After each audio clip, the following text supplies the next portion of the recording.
Today is the day. Gonzaga men's basketball takes on UCLA in Vegas in just a few hours. Our sports director, Brenna Green, is live from Las Vegas right now. Brenna, what should we know before tonight's game? Amanda, a big game tonight means it's time to bust out our three key segment yet again. Thankfully for us, Gonzaga and UCLA played very recently. However, the Zags are a much different team than last year's version.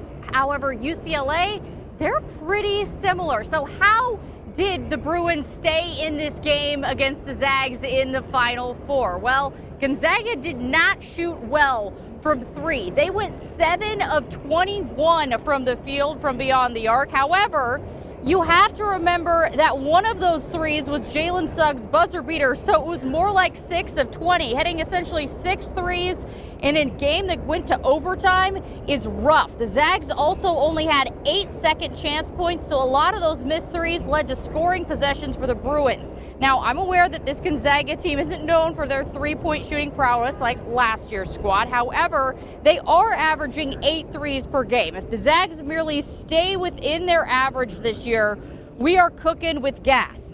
So how did Gonzaga manage to keep in this game last season when they didn't shoot so great from beyond the arc? The simple answer is this: they hammered the paint. Gonzaga had 56 points in the paint last year against UCLA. I mentioned that this Gonzaga team is very different this season, but in terms of front court players, they actually are pretty similar, as Drew Timme and Anton Watson were really the only true forwards who played on that 2020-2021 team. Timme, by the way, had 25 points against UCLA in the Final Four. But let's go beyond last year and look into this year. UCLA beat Villanova, but the Wildcats gave the Bruins all they could handle, and one of the big reasons why was points in the paint. Villanova had 32 in that affair. Passing it inside has also proven fruitful for the Zags this year as they took down Texas with it.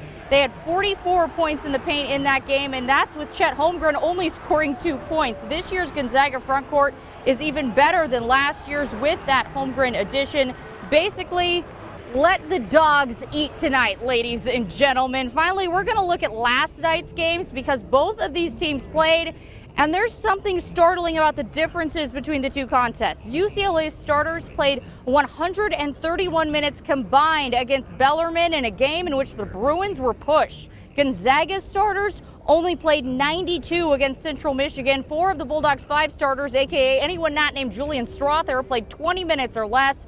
Drew Timme and Andrew Nembhard played 15 minutes each. In fact, there's no pictures of them from this game. Meanwhile, UCLA's top 2 players, Johnny Juzang and Jaime Jaquez Jr., played 60 minutes combined. Gonzaga must push UCLA's starters when they are in the game tonight and make them work. If this game comes down to crunch time, Gonzaga's freshness could be the thing that tips the scales the Zags' way. Tonight at 5 o'clock, we will hear from Gonzaga. And when they had their press conference last night, they talked a lot about this UCLA game and why they are playing it. And of course, the players also talked about how excited they are. So we will have that tonight at 5 o'clock. Reporting in Las Vegas, I'm Brenna Green, KREM 2 Sports.